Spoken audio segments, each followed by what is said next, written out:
Hello everyone, welcome to true IAS and PCS. दोस्तों, previous lecture में हम लोगों ने विजयनगर एम्पायर के रूलर्स को तो हम कवर कर ही चुके थे। उनका administration, economy, culture, religious temperament, उनके आर्किटेक्चरल स्टाइल्स, सारी चीज़ें हमने डिस्कस करी थी। अब हम विजयनगर एम्पायर के ही, विजयनगर किंगडम के ही एक कंटेम्प्ररी किंगडम्स को या कंटेम्प्ररी डायनेस्टीज को स्टडी करते हैं, जिसका नाम है बहमानी सल्तनत या फिर डेक्कन सल्तनत।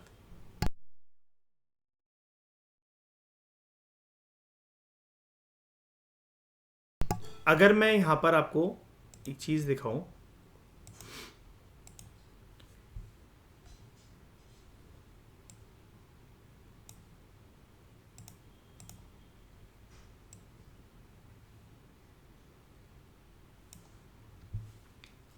अगर आप यहाँ पर आओ, ये विजयनगर एम्पायर है और ऊपर है यहाँ पर आपका डेक्कन सल्तनत। मैंने जैसा कि आपको बता रखा है, पहले भी बता रखा है काफ़ी बार मैंने इस चैप्टर में आपको, कि दिल्ली सल्तनत नहीं है, ना ही इसका कुछ दिल्ली सल्तनत से लेना देना है। बस बात यह है, दक्षिण भारत में इस इलाके में, जैसा कि आप नाम भी देख पा रहे हो, अहमदनगर, ठीक है, बीजापुर, गोलकोंडा, यानी कि महाराष्ट्र और गुजरात के आसपास वाले इलाके में मुसलमान रूलर्स का शासन है। इसलिए इनको, और ये दक्षिण भारत में बसे हुए हैं, इसलिए इनको दक्कनी या फिर दक्षिण भारत के या डेक्कन सल्तनत बोला जाता है। ठीक है, अब यहीं से एक लिंक हमारा शुरू होता है विद रिस्पेक्ट टू बहमानी सल्तनत या फिर बहमानी किंगडम, 1347 टू 1527। ठीक है, 14th सेंचुरी में विजयनगर किंगडम के साथ एक और पावरफुल किंगडम उनका कंटेम्प्रेरी दक्षिण भारत के अंदर राइज करता है, जिसको बोला जाता है बहमानी किंगडम या फिर बहमानी सल्तनत। अब जो डेक्कन रीजन है, ये दिल्ली सल्तनत का ही एक पार्ट था, प्रोविंशियल एडमिनिस्ट्रेशन थी उसकी। तो in order to establish a stable administration the Deccan, Mohammad bin Tughlaq ने यहां पर क्या करा था, आमिरन ए सदा, ऑल्सो नोन एज सदा आमिर, ये स्टैब्लिश करे थे। अब ये क्या होता है, एडमिनिस्ट्रेटिव हेड्स ऑफ 100 विलेजेस। दक्षिण भारत में उसने लगभग 100 गांव के अलग अलग मुखिया को चुना था, जिसका टाइटल बोला जाता है, कहा जाता है आमिरन ए सदा या फिर सदा आमिर। 1337 के बाद ही, यानी कि ये जो बहमानी सल्तनत है, इसकी जड़ को मतलब इसकी जो जड़ है वो, उसकी नींव ऑलरेडी रख दी गई थी, वो बीज बो दिया गया था मोहम्मद बिन तुगलक के द्वारा, दिल्ली सल्तनत के द्वारा। लेकिन दक्षिण भारत में आगे चलकर ये इतने पावरफुल हो जाएंगे कि दक्षिण भारत में इनका जो वर्चस्व है वो इतना ज़्यादा फैल जाएगा कि ये विजयनगर एम्पायर वालों के साथ, जो कि कंटेम्प्रेरी थे दिल्ली सल्तनत के भी और डेक्कन सल्तनत के तो है ही कंटेम्प्रेरी, उनके साथ इनकी डायरेक्ट टसल होगी।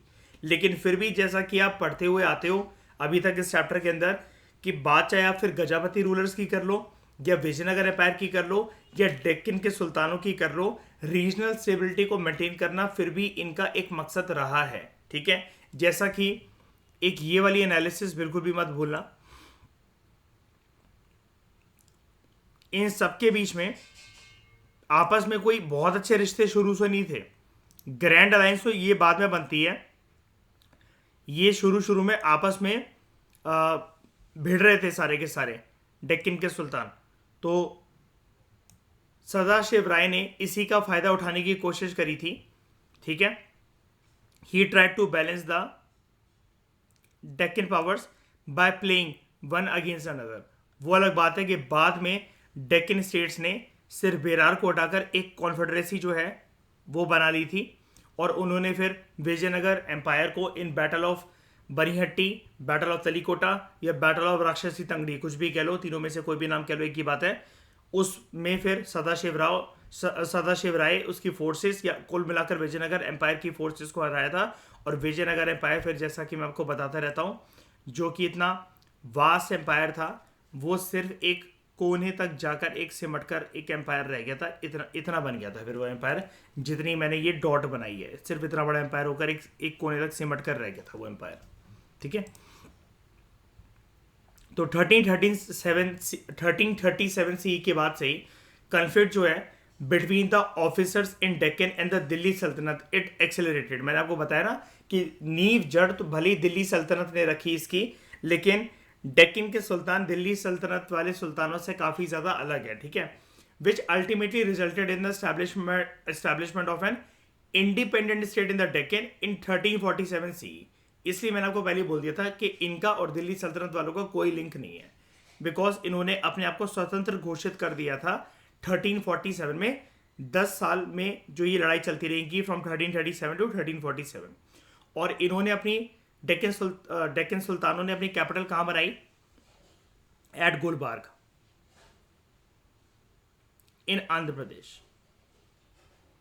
गुलबर्ग रीजन, वैसे आप याद रखना रीजन तो देखो आपको सारी पता होना चाहिए कि पुराना नाम क्या नया नाम क्या है। मैं इसमें एक बारी ना गलती कर चुका हूँ, फ्लो में मैंने इसको जम्मू एंड कश्मीर समझ लिया था, एक कोई टेस्ट सीरीज कर रहा था या पता नहीं क्या, और गुलबर्ग मार्क करने में मुझसे गलती हो गई थी। तो आप याद रखना गुलबर्ग जो जगह है वो आंध्र प्रदेश है। ठीक है, तो इट्स फाउंडर, हमने इस चैप्टर की स्टार्टिंग में नाम सुना था इसका, Hasan Gangu. He assume the title Alauddin Hasan behman Shah, और ये जो behman शाह जो वर्ड है इसी से शुरुआत होती है behmani किंगडम की। ऐसी हाँ बताओ, एक सेकंड करना नहीं, वो हाँ उसी रीजन का पार्ट है, मतलब टू बी प्रिसाइज गुलबर्ग जो है वो वैसे आंध्र प्रदेश के अंदर है। ठीक है, क्रॉस चेक कर लेते हैं, कोई बात नहीं। वो ए साइलेंट होता है।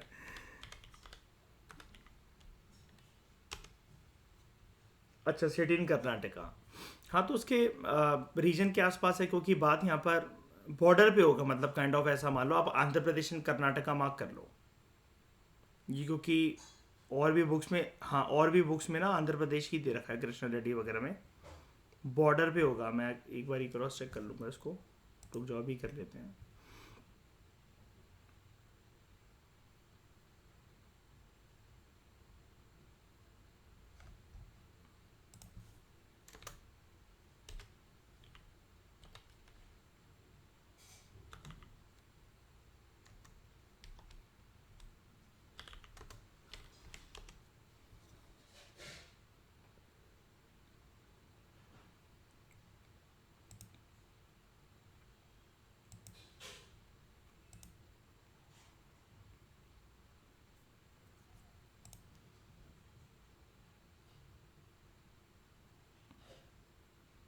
ठीक है,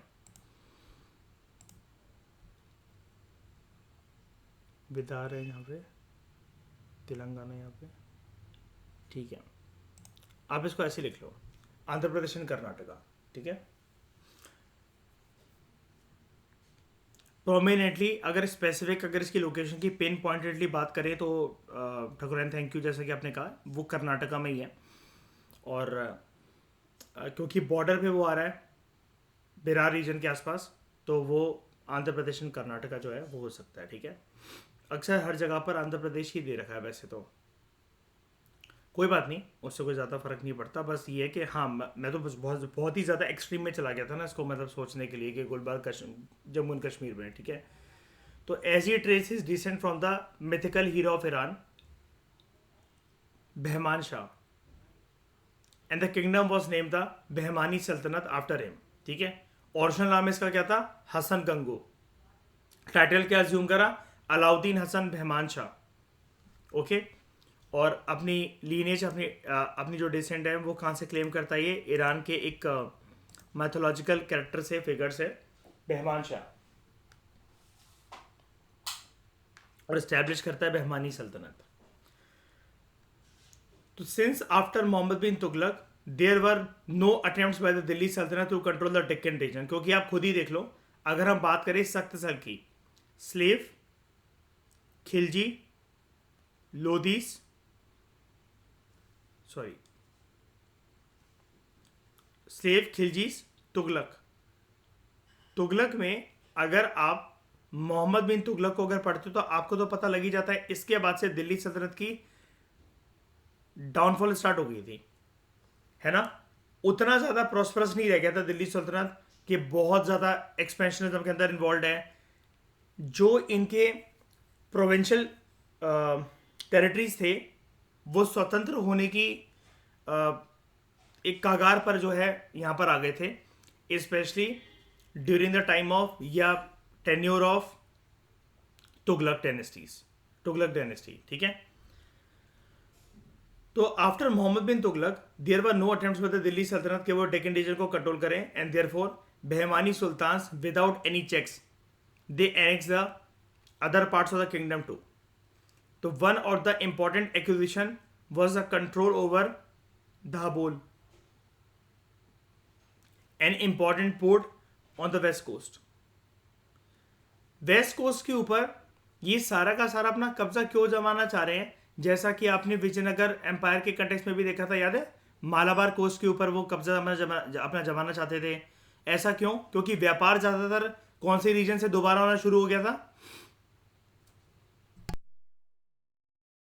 या समुद्र से हो रहा तो मयूर, वो तो फिर बंगाल की साइड से भी हो सकता है।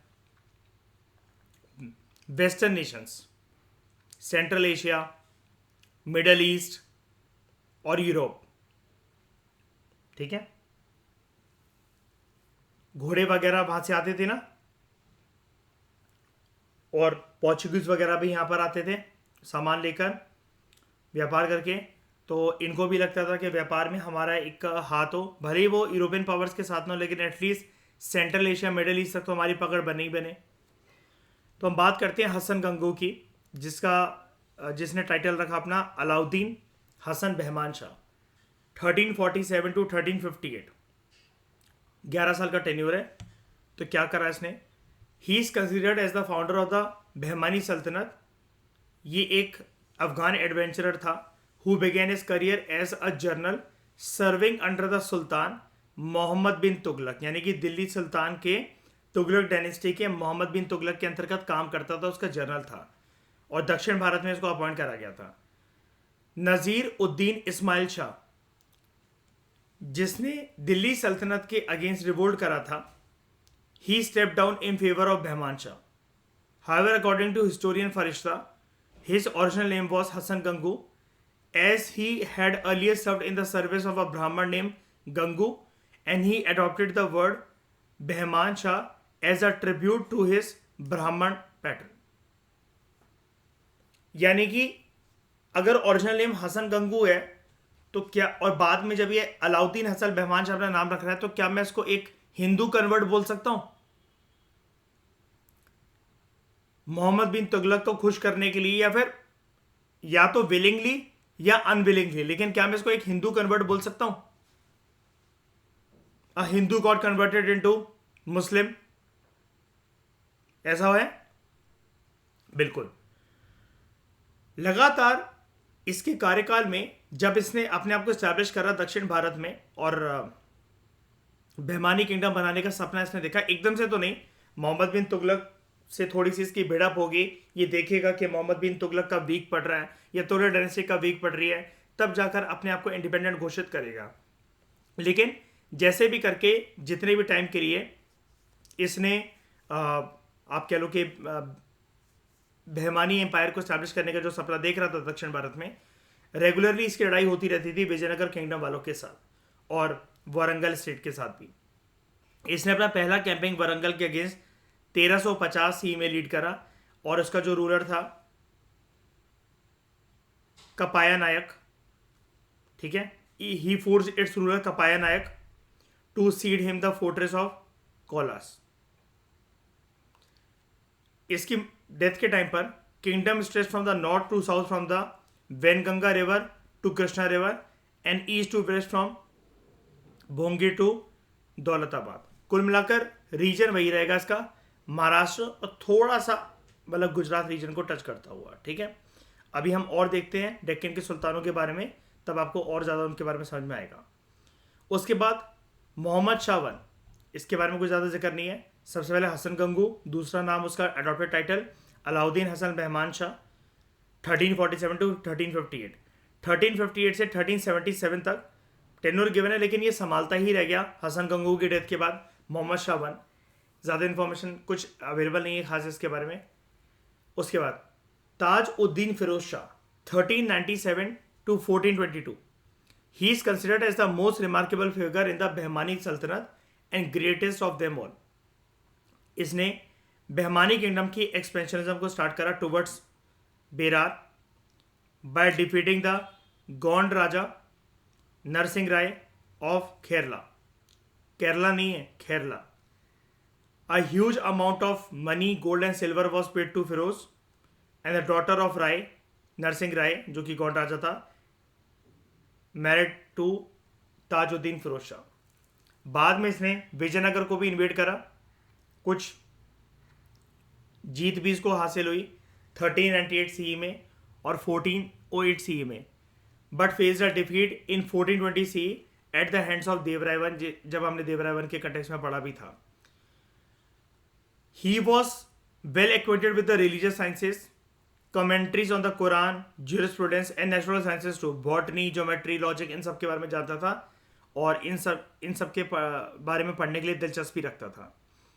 ये एक अच्छा कैलीग्राफिस्ट था, कवि था, and he composed extempore versus.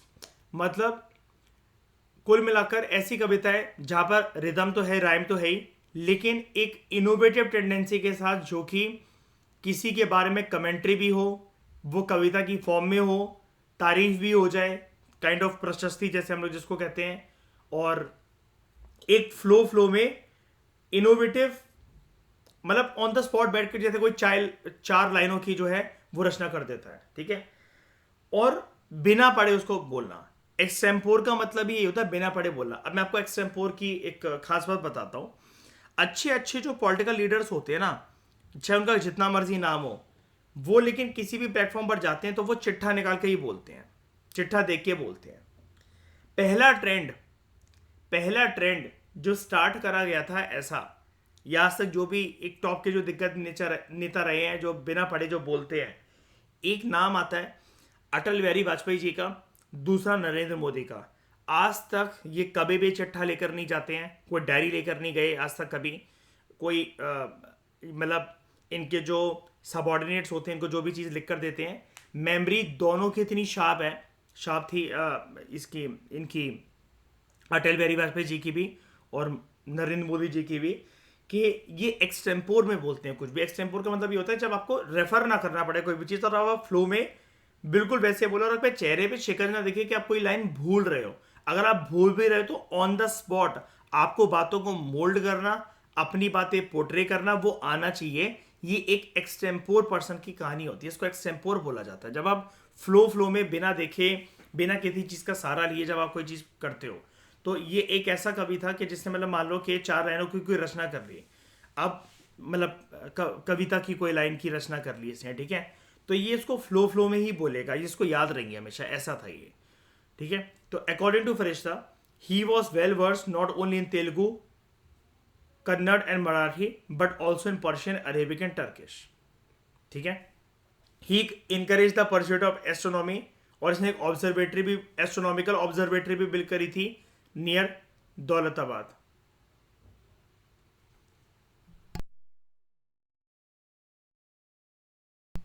And he inducted a large number of Hindus in his administration, और ऐसा बोला जाता है that it was from his time that Deccan Brahmins became dominant in the administration.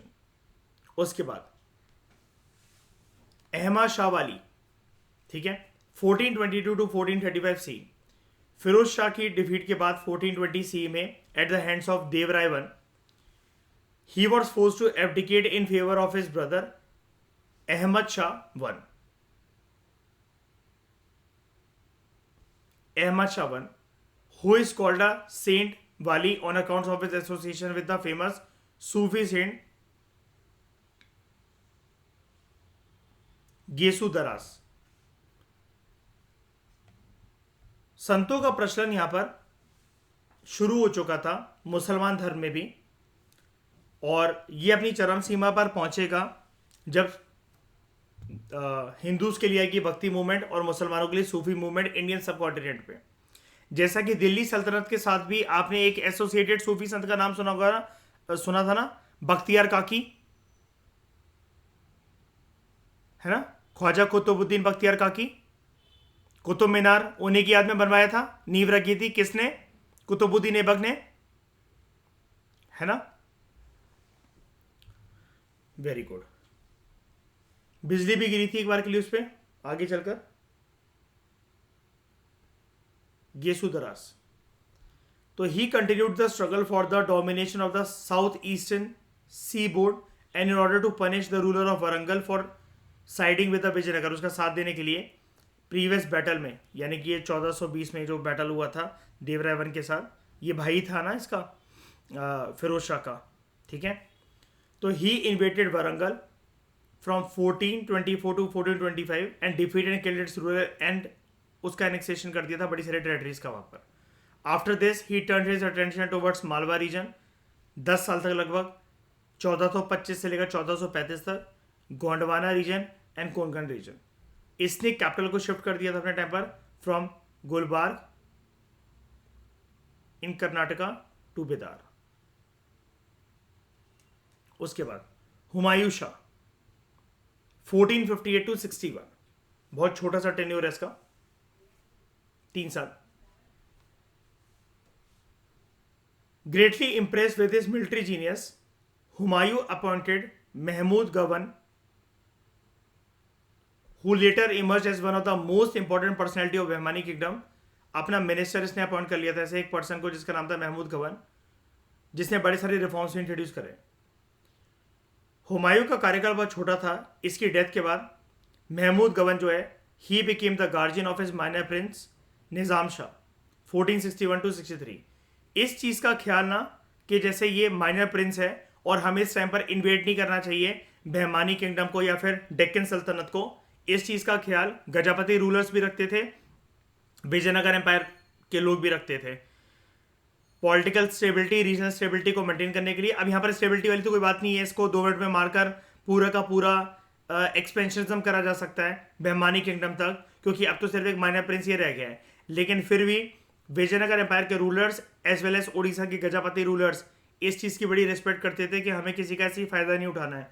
जबकि इस तरह की सोच, इस तरह की टेंडेंसी उस टाइम पर उत्तर भारत में नहीं थी। आपने कभी देखा है दिल्ली सल्तनत के कंटेक्स्ट में या फिर उससे पहले आप जितना भी नॉर्थ इंडिया को स्टडी करते हो कि जहाँ पर भी कोई माइनर प्रिंस है या किसी को कोई छत्र छाया में कोई पल रहा है तो वहाँ पर इन्वेजन ना करे कोई और फॉरेन पावर, मतलब आसपास के रीजनल किंगडम्स। देखा कभी आपने कोई रहम दिल की एक आपको डंगा सुनाई देता है क्या उत्तर भारत में? लेकिन दक्षिण भारत में ऐसा था, है ना। And head the Reigns of the government in क्या हुमायूं शाह इसकी डेथ के बाद जो अपने मिनिस्टर चुना था ना, इसने सत्ता हाथ में ले ली थी। फिर हुमायूं शाह के बेटे को चाहता तो मार सकता था, लेकिन इसको मतलब बड़ा कर रहा था वो, और इसको इसी को प्रिंस माना इसने। इसकी बात हो रही है। हुमायूं शाह मतलब ये डेक्कन का सुल्तान है, ये अपना वो वाला हुमायूं नहीं है।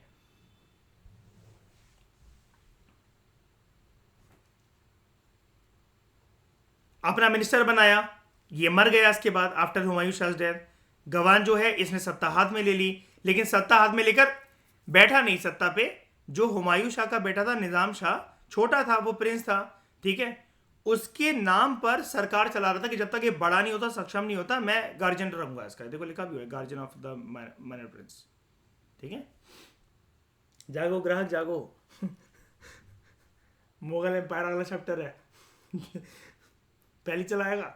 पहले बाबर को तो आने दो पहले। वो तो हाँ 1461 में बैठे अभी 15 नहीं मैं वैसे कह रहा हूँ 1526 में बाबर को तो आने दो पहले। ठीक है। एंड हेड द इनका टेन्योर भी मैं आपको एक चीज़ बताना भूल गया। अगर आप बहमानी सल्तनत को देखो ना, बिल्कुल पैरेलल ही चल रहा है ना दिल्ली सल्तनत के साथ। तो देखो 1527, 1 साल ज़्यादा, बस 1 साल ज़्यादा दिल्ली सल्तनत वाले से। और उसके बाद लोधी, आपको पता है इब्राहिम लोधी का युद्ध बाबर के साथ कब होता है? 1526 में, है ना। बस ये 27 तक इनका टेन्योर चला।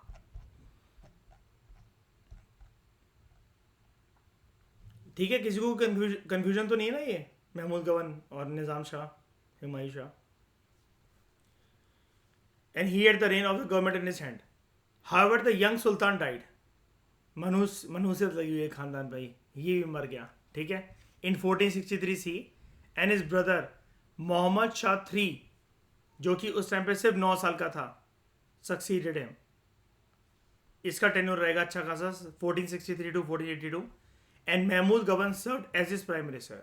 देखो ये भी कहानी कि इस खानदान के लिए लॉयल है, चाहता तो इसको मारना कौन सी बड़ी बात है ना, क्या जा बेटा तेरे को चॉकलेट देता हूँ और फेंक दिया ऊपर से, है ना. लेकिन नहीं किया उसने ऐसा. ऐसी वफादारी किसके दिल में थी with respect to Mughal empire Akbar के टाइम पर. अकबर का रीजेंट कौन, गार्जियन कौन, बैरम खान. लेकिन बस बात यही है कि अकबर की जब उम्र बड़ी होती है, बैरम खान की बातें, बैरम खान की बंदिशें लगने लग जाती हैं अकबर को. तो वो उसको क्या कहता है, हम चाहते हैं आप हज की यात्रा पे निकलें, आप मक्का जाएं.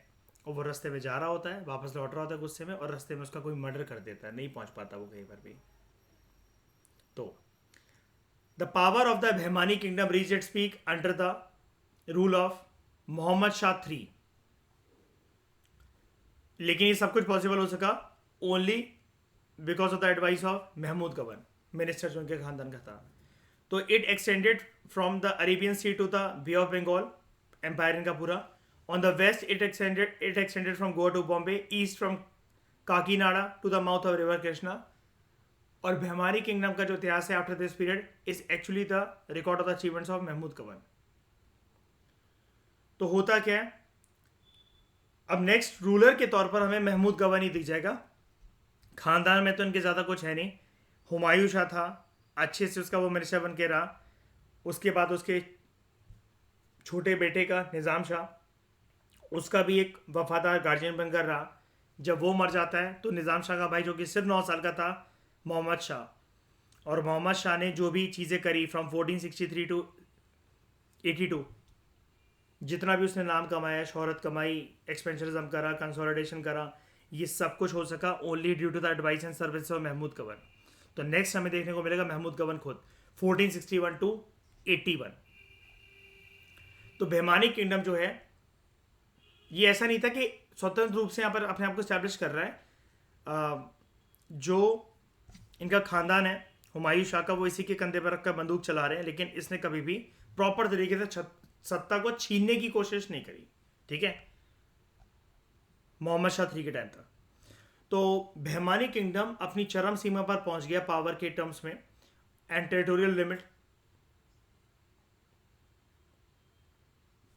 हाँ ये प्राइम मिनिस्टर है, लेकिन क्योंकि सब कुछ यही कर रहा है तो इसकी तारीफ अलग से मेंशन करी हुई है. देखो टाइम देखो ना, 1463 टू 82 और ये 61 टू 81, मतलब ये इसी के टाइम की बात है मोहम्मद शाह थ्री की. लेकिन ये वाली जो लाइन है ना, इसलिए मैंने बताई ना ये कि ये कुछ भी कर रहा है, जो इसका वर्चस्व है, ये जो कंसोलिडेशन कर रहा है, एक्सपेंशन कर रहा है, ये सारी की सारी एडवाइस और सर्विसेज कर रहा है महमूद गवन पे. अब मुझे क्या बताओ, ये क्या नाम है इसका, चंद्रगुप्त मौर्य अपने आप में कुछ है बिना चाणक्य के? कुछ है? कुछ भी खुद भी कुछ भी कर सकता है वो लाइफ टाइम बिना चाणक्य की हेल्प और एड एंड एडवाइस के? नहीं जान सकता वो कुछ भी. डायरेक्शन तो चाहिए ना उसे, तो डायरेक्शन के लिए महमूद गवन. ठीक है, वो आप बिल्कुल सही कह रहे हो श्रेया, नो डाउट कि मोहम्मद शाह थ्री का नाम यहाँ पर आना चाहिए, लेकिन अलग से राइटर को उसकी तारीफ करनी है. ठीक है.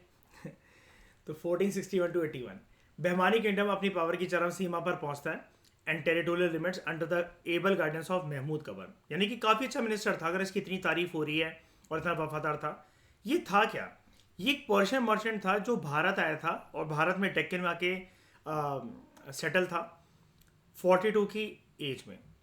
And he join the services of Bahmani kingdom, वफादार उनका बनकर. फिर बाद में हुमायूं शाह से इम्प्रेस होता है और इसको अपना क्या बना लेता है, इसको अपना मिनिस्टर अपॉइंट कर देता है. ठीक है, तो he was granted the title of Malik ul Tujjar, that is the chief of the merchants by the Bahmani ruler Humayun Shah. Humayun Shah की सडन डेथ के बाद जो उसका छोटा बेटा ये होता है, मतलब बहुत बड़ा नहीं होता वो, माइनर सन निज़ाम शाह, उम्र में काफ़ी बड़ा नहीं होता वो, तो उसकी कोरोनेशन सेरेमनी होती है, ये प्रॉपरली उसको कंडक्ट करवाता है. And a regency council was set up for the administration of which Mahmud Gawan was an important member. Regent जैसे मतलब मान लो कि जब तक ये प्रिंस जो हैं ये बड़े नहीं होते हैं, राजा नहीं बन जाते हैं, राजगद्दी पर बैठने के योग्य नहीं हो जाते हैं, इनके खानदान को हमें आगे लेकर चलना है, इसको कहते हैं रीजेंसी. तो इसलिए मैंने आपको अभी पूछा कि अकबर का रीजेंट कौन था, उसका गार्जियन कौन था? बैरम खान. गार्जियन तो हम बोल देते हैं, लेकिन बेसिकली अगर बात करें एडमिनिस्ट्रेटिव टर्म्स में, खानदानी रिश्ते थे, आपके वो अंकल की तरह, चाचा की तरह, बड़े पापा की तरह आपको अच्छे से रख रहे हैं, लेकिन फिर भी पॉलिटिकल टर्म्स में जब दूसरे लोग देखेंगे आपको तो वो रीजेंट के तौर पर ही देखेंगे आपके उस गार्जियन को.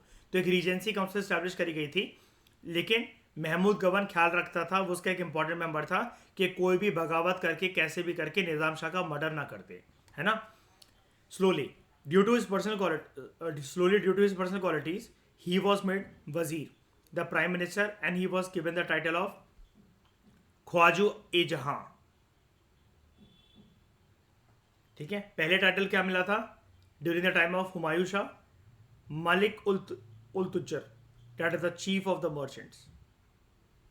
पर्शियन मर्चेंट था, क्योंकि काफ़ी पढ़ा लिखा व्यक्ति था, मैथ्स की नॉलेज इसको काफ़ी अच्छी थी. He not only control the kingdom in an efficient manner but also improve its stability.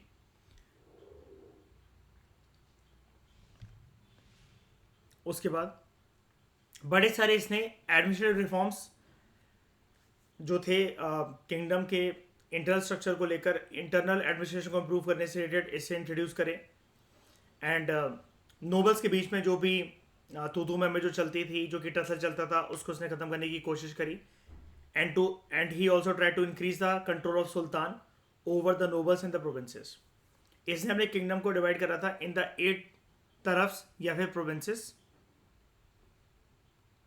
Each govern by तरफदार. इनके जो कंटेम्प्रेरी नॉर्थ इंडिया में जो दिल्ली के सुल्तान जो बैठे हुए हैं, वो लैंड को क्या बोलते थे, प्रोविंसेस को क्या बोलते थे, और उस पर्सन के उस लैंड होल्डर को क्या बोलते थे? जमीन का नाम है इक्तेदार. ये भी देखो है तो उन्हीं की परछाई ना एक तरीके से, सुल्तान ही है, मुसलमान रूलर्स ही हैं, है ना. लेकिन दक्षिण भारत में ये उसको क्या बोल रहे हैं? जमीन को तरफ, और पर्सन को, होल्डर को तरफदार. ठीक है. तो in order to curb the military power of the tarafdar, मतलब ऐसे एनालिसिस आप लिखा करो जब भी आपको इनसाइट मिल जाए ना. आपने मान लो कि दिल्ली सल्तनत के नोट्स बना रखे हैं, आपने इक्ता सिस्टम पढ़ रखा वहां पर, तो इमीडिएटली स्टिकी नोट लेकर जाकर वहां लिख दो ये तरफ और तरफदार. ये यूज करा जाता था with respect to Bahmani kingdom during the time of Mahmud Gawan. ठीक है. और जब आप महमूद गबन के बारे में पढ़ रहे हो तो यहाँ पे स्टिकी नोट लगा सकते हो कि दिल्ली सल्तनत में अगर ये जो चीज़ थी तो वहां पर इक्ता सिस्टम में इक्ता और इक्तेदार बोला जाता था. ठीक है. इससे आपकी मेमोरी पावर इंप्रूव होती है, आपकी एनालिसिस पावर स्ट्रांग होती है, और आपको एक कॉन्फिडेंस आता है कि आप मतलब दूसरों से कहीं बढ़ चढ़कर सोच सकते हो. ठीक है. और आपके दिमाग की लिमिटेशंस खुलती हैं. तो इसमें आलस मत रखा करो अपना कभी भी. मैं आपकी सेल्फ स्टडी की बात कर रहा हूँ. ठीक है. तो in order to curb the military power of the tarafdar, govern जो है he order that only 1/4 of each province was to be under the direct control of the provincial tarafdar. मतलब एक तरफदार एक किले की जिम्मेदारी रखेगा अपने प्रोविंसेस में. Remaining force of the provinces were placed under a qiladar और a commander of the forts who was appointed by the central government. Alliances of the nobles were also reduced. अगर ऐसे ही नहीं, मतलब इसने ये नहीं करा कि सबकी सैलरी या फिर अलायंसेस कम कर दिए, they were also reduce who shock the responsibility, जो कि अपनी जिम्मेदारी से दूर भागेंगे उनको अलायंसेस नहीं देता था ये. मिलिट्री जीनियस तो था ही. इतने टाइम तक इसने, हुमायूं शाह मर गया था, फिर भी इतने टाइम तक इसने पूरे के पूरे एम्पायर को संभाल कर रखा, तो मिलिट्री जीनियस तो हो गई. ही वे successful wars against Vijayanagara, Orissa के गजापति रूलर्स के द्वारा, and the sea pirates in the Arabian सी.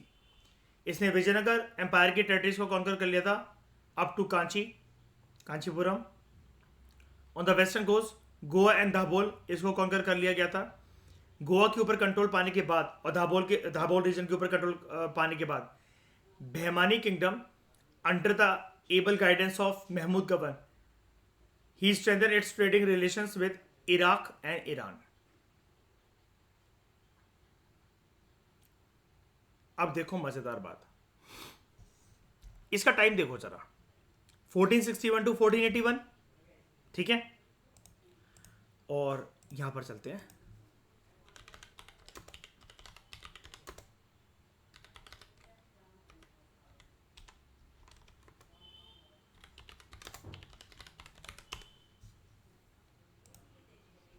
ये दिखा रहा हूं मैं आपको काफी टाइम से वाला क्वेश्चन।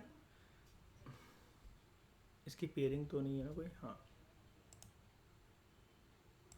पेयरिंग है इसके अंदर। ये स्टेटमेंट है, arrival of Babur into India led to the introduction of gunpowder in the subcontinent, establishment of ark and dome in the region's architecture, and establishment of Timurid dynasty in the region। ये तैमूर को अपना वो मानते थे, अपने वंश की जड़ मानते थे। वैसे इनका लिंक 7th क्लास की एनसीईआरटी में हमने पढ़ी थी एक लाइन, ये इनका लिंक वैसे चंगेज खान की साइड से भी था, लेकिन क्योंकि चंगेज खान ने बहुत सारे रूलर्स को, बहुत सारे जनता को पीड़ित करा था, मारा था, तो इनको पसंद नहीं था, है ना, कि चंगेज खान की साइड से इनका कोई लिंक जोड़ा जाए। तो इन्होंने अपने आप को तैमूर की साइड से, तैमूर डायनेस्टी से जोड़ा था, है ना, तैमूर की साइड से जोड़ा था। अब ये वो तैमूर नहीं जो हम पढ़ चुके हैं अभी चैप्टर्स में, मतलब एक तैमूर, एक रूलर था, एक लीडर था, उससे अपने आप को जोड़ा था। तो थर्ड तो ठीक है, लेकिन थर्ड में भी फिर हम 3 उसमें फंसे हैं। हमें फर्स्ट तो जानना ही पड़ेगा कि बाबर के आने के टाइम पे ही गन पाउडर का इंट्रोड्यूस हुआ क्या। सबसे पहले आप लोग मुझे ये बता दो, आपने विजयनगर एम्पायर को पढ़ा मेरे साथ, प्रीवियस चैप्टर में आपने विजयनगर एम्पायर्स की तारीफ सुनी, ठीक है। और अगर मैं यहां पर आपको लेकर जाऊं, यहां पर, हाँ, तो पहले मुझे एक बात बताओ, मुगल एम्पायर और विजयनगर एम्पायर कौन पहले, कौन पहले? बाबर पहले कि कृष्णदेव राय पहले? कृष्णदेव राय पहले। जब ये अपने टाइम पर कैनन्स यूज कर रहा है जो कि बिना गोला बारूद के चल ही नहीं सकती, बारूद तो चाहिए ही है, गन पाउडर तो इसके अंदर चाहिए। मैंने अलाउद्दीन खिलजी की वो आपको वो दिखाई थी ना अभी प्रीवियस लेक्चर में, वो एक कैसे उसके ऊपर वो चारकोल वगैरह सब गिराकर, आग लगाकर उसको पूरा का पूरा फिर वो लॉन्च करा जा रहा है ना, पिस्टल्स और राइफल्स। तो एक बात बताओ, जब ये चीज यहां पर इंट्रोड्यूस हो चुकी है ऑलरेडी, तो गन पाउडर बाबर के आने के टाइम पर कैसे इंट्रोड्यूस करा जा सकता है जब गन्स यहां पर ऑलरेडी मिल ही रही हैं। अब ये गन्स कोई वैसी तो थी नहीं कि आप इसके अंदर जो है गोलियां डालोगे और मैगजीन जो है वो लॉन्च करोगे। मैगजीन आप जानते हो ना, जिसके अंदर हम गोलियां डालते हैं, नीचे से लगाते हैं बंदूक के अंदर। तो ऐसा तो है नहीं कि आप इसको डाल के लॉन्च करोगे। शुरू में गन पाउडर इंट्रोड्यूस हुआ, लेकिन फिर भी आपको प्रिसाइज इन्फॉर्मेशन जाननी है। तो देखो आज ही आपके सामने आ रहा है ये वाला फैक्ट, और जिससे देखो यूपीएससी ने काफ़ी डीप में पूछा था, यानी कि वाली statement, arrival of Babur led to the introduction of gunpowder in the Indian subcontinent. लोग विजयनगर एम्पायर के बारे में पूरी तरीके से नहीं जानते कि ये विजयनगर एम्पायर भी क्या कंटेम्प्रेरी था, ये कहाँ पर था। और उसके अंदर भी बहमानी किंगडम की बात हो रही है, वो भी महमूद गवन। आज से पहले आप ही मुझे बता दो कहाँ आपने नाम सुना है महमूद गवन का, कहीं पर भी नहीं सुना होगा। लेकिन he was the person who is credited with, he introduce the use of gunpowder in the war against Vijayanagar kings in the Belgaum, and he invited Persian chemist to teach a soldiers the preparation use of gunpowder. यानी कि gun powder का credit किसको जाता है, किसको जाता है? अब यहां पर याद रखना एक बात, देखो जब ये कह रहे हैं ना कि विजयनगर एम्पायर के सामने इसने पहली बार यूज करा, तो ये जो मैं आपको एनालिसिस दे रहा हूं, ये वाली पिस्टल वाली, राइफल्स वाली, ये तो मैं आपको कृष्णदेव राय के कंटेक्स्ट के अंदर दे रहा हूं। इसने शुरू में देवराय वन वगैरह से भिड़प थी ना इनकी, तो ये तब यूज कर चुका था। और जब ये यूज कर चुका था तो विजयनगर एम्पायर वालों को भी लगा भाई गन पाउडर वगैरह हमें भी यूज करना चाहिए, बंदूकें हमें भी यूज करना चाहिए। तो उन्होंने किसका सहारा लिया? मॉडर्न आर्टिलरी और बंदूकें वगैरह के खरीदने के लिए, पोर्चुगीज का। Very good.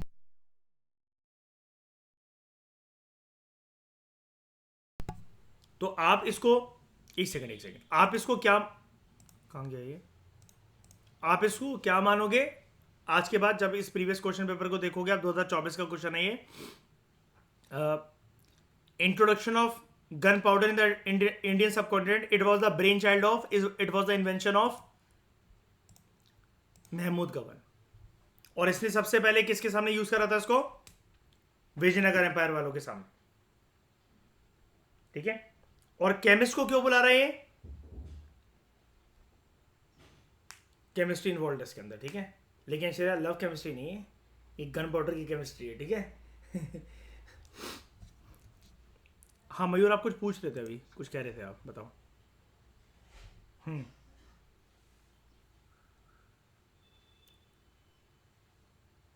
हाँ हाँ, मेन रीजन रह सकता है बिल्कुल। और देखो इन्वेंशंस और वो सारी बातें, हाँ मैं प्रॉपर नहीं मानता कि यूरोपियन कंट्री तो इन्वेंशंस की बातें वहीं पर होंगी। देखो केमिस्ट के अलावा ना, आप जैसे एक सब्जेक्ट जानते हो कि एक बड़ा कंट्रोवर्शियल सब्जेक्ट रहता है वो मैजिकल पावर्स के साथ या फिर किसी भी मेटल को गोल्ड में कन्वर्ट करने के साथ एक सब्जेक्ट रहता है। एक ना बेस्ट सेलर बुक भी है, आप इसको पढ़ना कभी, बहुत बेहतरीन बुक। आपने एल्केमिस्ट के बारे में सुना है कि क्या होता है ये? है ना, ये ना एक जादुई साइंस होती है, ये एक बहुत रहस्यमय साइंस होती है। अगर कहते हैं कि इसके ऊपर अगर आप पकड़ अपनी बना लो ना, और अगर आपको ये पता लगे, आज भी चलती है, आज भी चलती है। आप किसी भी चीज को, वैसे तो बहुत सारी चीजों से लिंक होता है इसका, लेकिन आप किसी भी मेटल को गोल्ड के अंदर कन्वर्ट कर सकते हो इसका यूज करके। तो कुल मिलाकर अगर जो ये केमिस्ट्री इन्वॉल्व है इसके अंदर, तो ये इसने कुछ तो क्या कहते हैं उसको, मतलब जैसे हिट एंड ट्रायल मेथड करवाए होंगे इसके, कि कुछ ऐसी चीज बनाकर दिखाओ जिससे आग निकले, है ना, सामने वाले की जान चली जाए, बड़ा धमाका हो, है ना। तो फिर इसको आइडिया दिया किसी ने गन पाउडर का, और फिर इसने कहा चलो एक बार यूज करके देखते हैं विजयनगर रूलर्स के खिलाफ। फिर विजयनगर एम्पायर रूलर्स को ये लगा कि यार हम युद्ध में क्यों हार रहे हैं, एक तकनीक की वजह से, टेक्नोलॉजी की वजह से हार रहे हैं, गन पाउडर, पिस्टल्स, गन्स वगैरह। तो उन्होंने खुद डेवलप करने की कोशिश करी, और हेल्प उनकी किसने करी? पोर्चुगीज रूलर्स ने। वो जानते भी थे, वो पहले भी फेमिलियर थे, क्योंकि पोर्चुगीज के बारे में मैं इसलिए कहता हूँ, जो वेस्ट साइड का आप जो एनालिसिस दे रहे हो ना मयूर, वो बिल्कुल सही एनालिसिस है। बिकॉज आप उनकी खुद की शिप्स देखो, डबल डकर कैनन्स लगे हुए हैं। और पोर्चुगीज, मैंने आपको हमेशा बता रखा है, अगर इतने पावरफुल नहीं होते, एक सेकंड के लिए भी उनको डर था कभी अरब ट्रेडर्स का? बताओ, मुट्ठी भर पोर्चुगीज यहां पर चले आते हैं, और अरब ट्रेडर्स अपना कब से डेरा जमा कर बैठे हुए थे, पूरी दुनिया में खौफ था अरब ट्रेडर्स का। अरेबियन सी से लेकर रेड सी तक इन्होंने सबको खदेड़ फेंका भारत की धरती से, याद है? तो गन पाउडर का क्रेडिट किसको जाता है?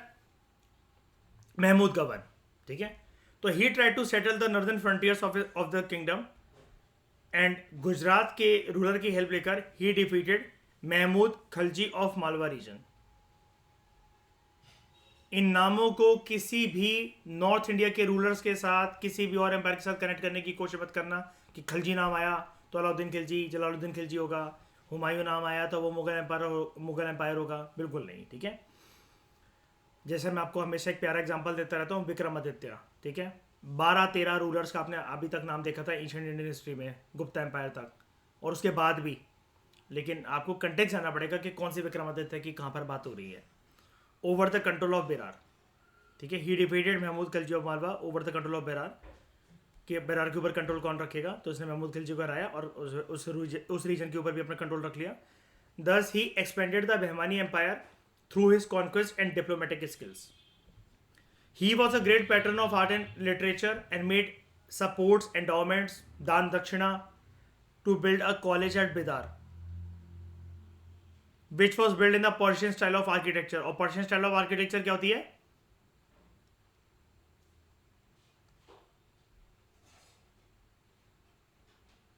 आर्क एंड डोम। ये याद है?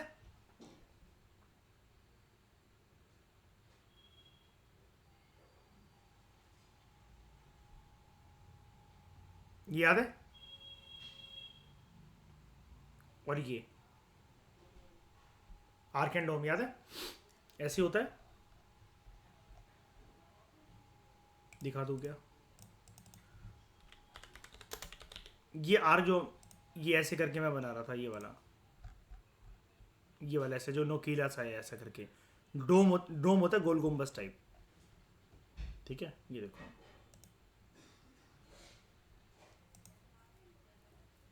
ये ठीक है। और प्रॉपर तरीके से अगर मैं आपको दिखाऊं, ये देखो आगे ऊपर देख रहे हो स्टाइल।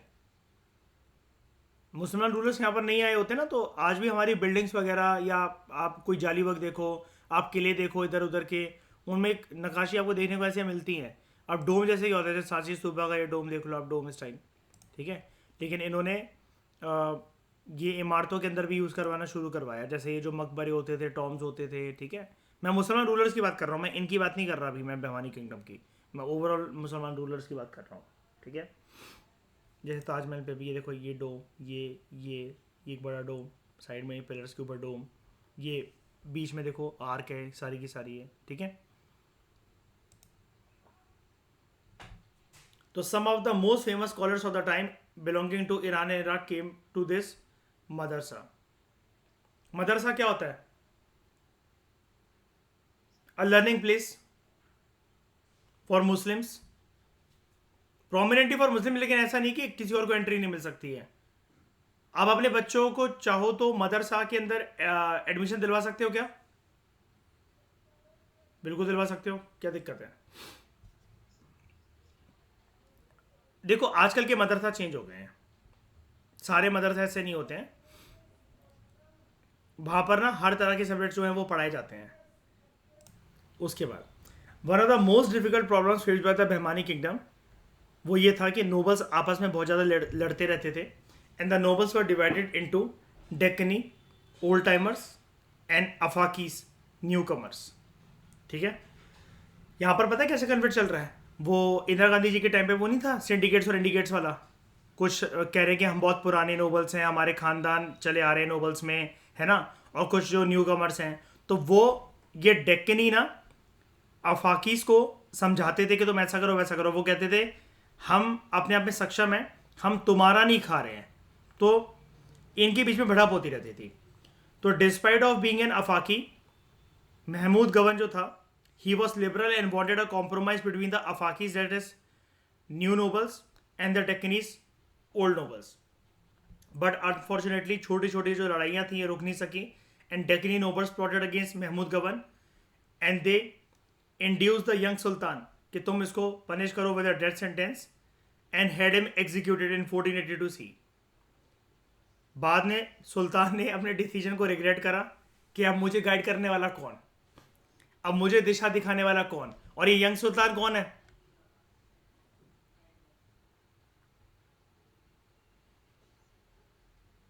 नहीं नहीं नहीं, महमूद गवन तो ये खुद है, ये जो सुल्तान इस टाइम पर कौन है? मोहम्मद शाह III।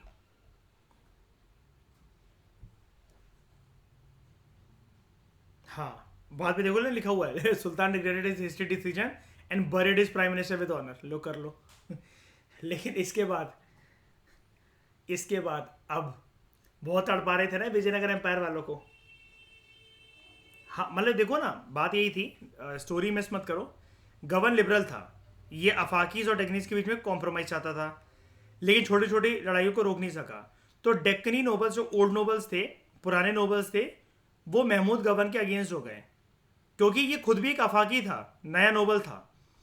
तो उन लोगों ने मतलब काइंड ऑफ ऐसा मान लो कि सिंडिकेट्स ने भड़काया यंग सुल्तान को, छोटे सुल्तान को, कि तुम इसको ना मौत की सज़ा दे दो, फांसी दे दो इसको, और उसको मरवा दिया 1482 में। अब ये छोटा निब्बा था सुल्तान, बाद में ये सोचता है अब मुझे गाइड करने वाला कौन, अब मुझे कौन बताएगा कि मुझे क्या करना है, मैं तो पूरा इसके ऊपर डिपेंडेंट था।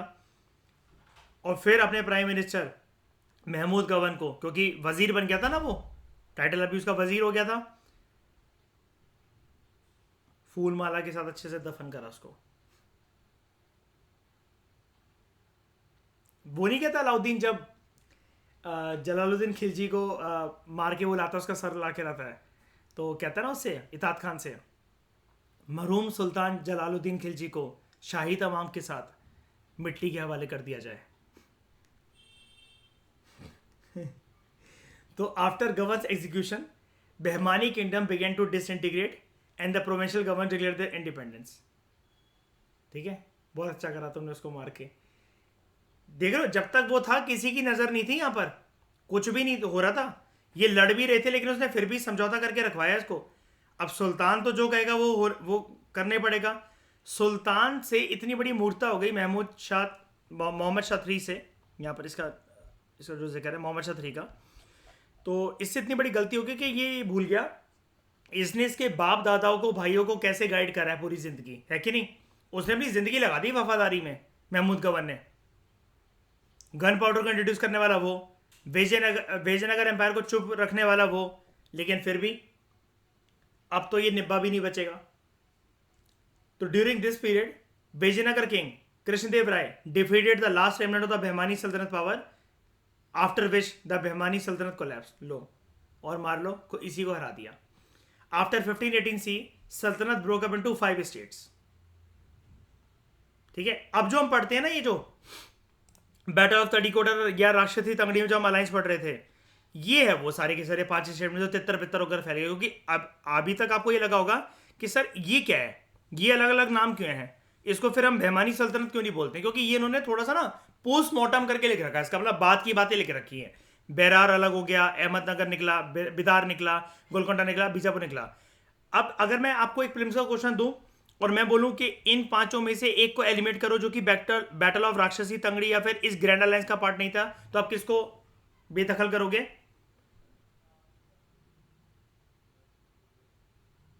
इन 5 में से कौन नहीं था बैटल ऑफ तलीकोटा का पार्ट, राक्षसी तंगड़ी या फिर बनीहट्टी?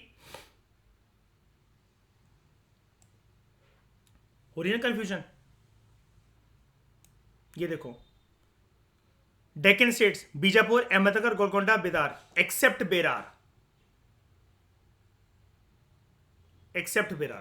दे फॉर्म्ड अ कॉन्फेडरेसी।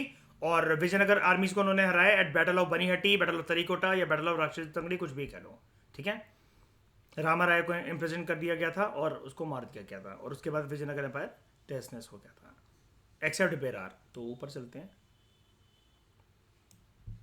ये जो दूर पड़ा हुआ है ना अलग से, इसको दरकिनार कर दिया गया। बस ये याद रखना, मैं आज से गलती करता हूं उसको समझने में, ये नाम कंफ्यूजिंग है क्योंकि बिदार पास में है, बेरार दूर है।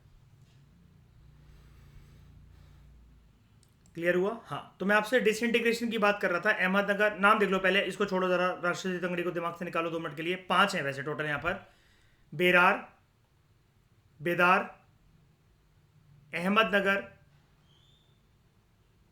गोलकोंडा और बीजापुर। ये सबके आगे ये आसपास में ये ताज क्यों बना हुआ है? क्योंकि 5 इंडिपेंडेंट किंगडम एस्टैब्लिश हुए थे यहां पर। ठीक है, सल्तनत ब्रोक अप इनटू 5 स्टेट्स। निजाम शाही रूल कर रहे थे अहमदनगर को। अहमदनगर में कौन थे?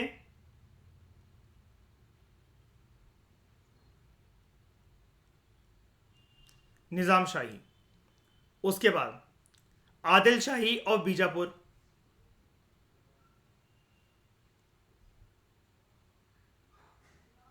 आदिल शाही।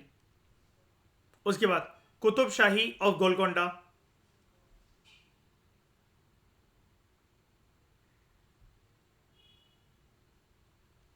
गोलकोंडा। इमाद शाही ऑफ बेरार,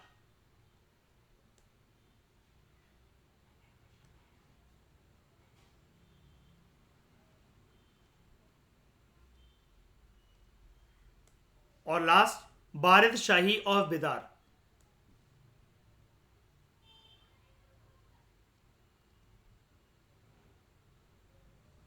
ये वहां लिखा हुआ था, मैंने फिर भी आपका टाइम वेस्ट करवाने को यहां पर ये दोबारा पता क्यों लिखा? मेरी एनालिसिस एक हायर लेवल पर और जाती है। बैटल ऑफ राक्षसी तंगड़ी में ये जो निजाम शाही है, बारिद शाही है, कुतुब शाही है, आदिल शाही है, इमाद शाही है, इनमें से कौन से शाही ने पार्टिसिपेट नहीं करा? अगर रीजन ना दे यूपीएससी तो, मैं समझ रहे हो मेरी बात, कि यूपीएससी मतलब मान लो श्रेया ये रीजन्स जो है वो खा जाए ऑप्शन से, बेरार, अहमदनगर, बिदार, ये सब कुछ वो भूल जाए और ये 5 दे दे और बोल दे इनमें से किसने पार्टिसिपेट नहीं करा, तो हमारा आंसर क्या होगा? इमाद शाही ने पार्टिसिपेट नहीं करा। यही थे ना, बेरार रीजन से इमाद शाही, और कलेक्टिवली इनको क्या बोला जाता था? डेक्कन सल्तनत। पुराना नाम इनका क्या था जब ये सिंगल थे? तो भावानी किंगडम। अब समझ में आया? क्लियर हुआ ये पूरा?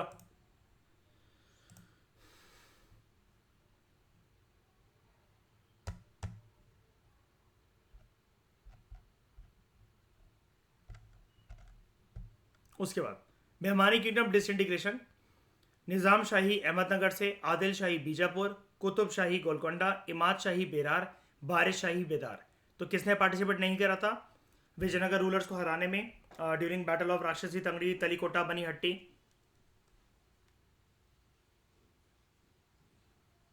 इमाद शाही और बेरार।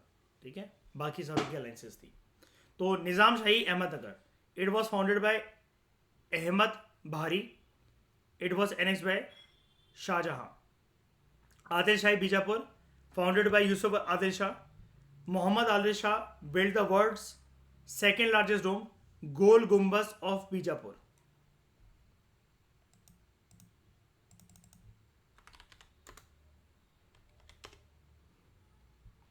ये गोल गुम्बस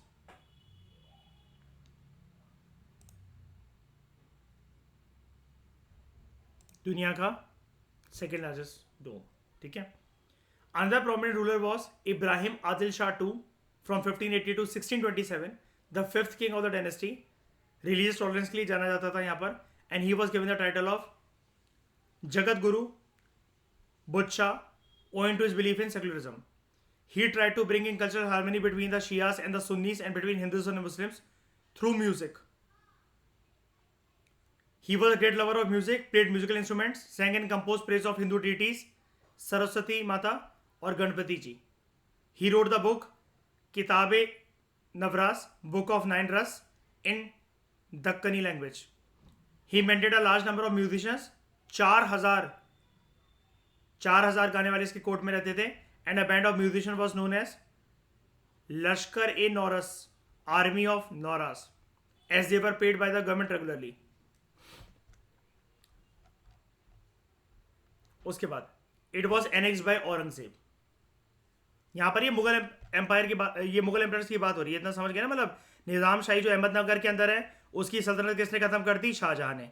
ठीक है। आदिल शाही जो बीजापुर के अंदर थे उनकी सल्तनत किसने खत्म करी थी? औरंगजेब ने। ठीक है। फिर बेरार रीजन के इमाद शाही, इन्होंने पार्टिसिपेट करा था क्या बैटल ऑफ तलीकोटा में? नहीं। फाउंडेड बाय फतुल्ला खान इमाद उल मुल्क, नाम है पूरा इसका, Fatullah Khan Imad ul Mulk. Later conquered by Nizam Shahi rulers of Ahmadnagar, इनको निज़ाम शाही रूलर्स ने इन्वेट कर दिया था। ठीक है। ये पता है क्यों? याद है ये वाली एनालिसिस?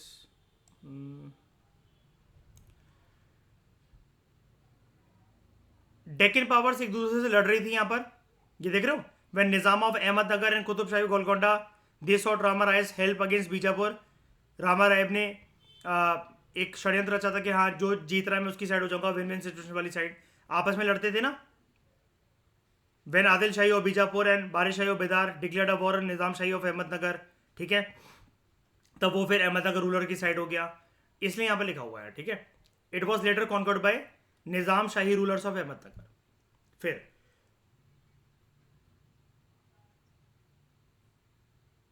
नहीं नहीं नहीं,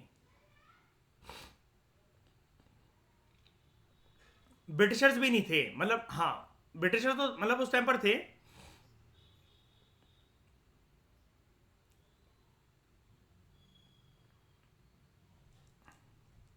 वो ब्रिटिशर्स नहीं थे, मैं कब कह रहा हूँ ब्रिटिशर्स थे। ये देखो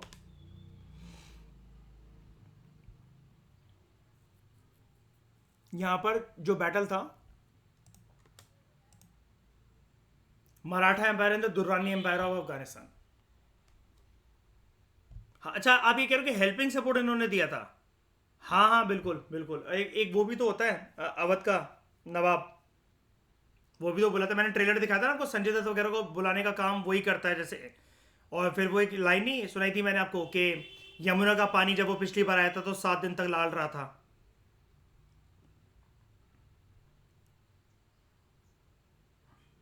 हाँ, अहमद शाह अब्दाली। तो Qutub Shahi of Golconda, founded by Quli Qutub Shah who build the famous Golconda fort. Muhammad Quli Qutub Shah, he was the greatest of all the Qutub Shahi rulers who built the city of Hyderabad and Charminar. The kingdom was annexed by again Aurangzeb, और औरंगजेब ने इसके अलावा किसका annexation करा था? आदिल शाही का बीजापुर में। ठीक है, चार मीनार जानते हो उसके बारे में?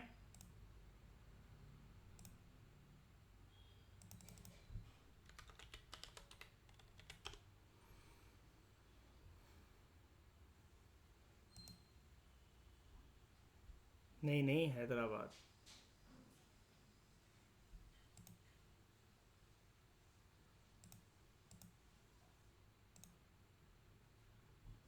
उसके बाद Barid Shahi of Bidar, it was founded by Ali Barid, annex by Adil Shahis of Bijapur. ठीक है, तो of these kingdoms of Ahmednagar, Bijapur and Golconda, they played a leading role in the Deccan politics. जब तक इनको मुगल एम्पायर खा नहीं जाता है 17वीं सेंचुरी में बाय रूलर्स लाइक औरंगजेब और शाहजहां। इसने निज़ाम शाही को ख़त्म कर दिया था। ये देख लो, एनेक्स बाय शाहजहां।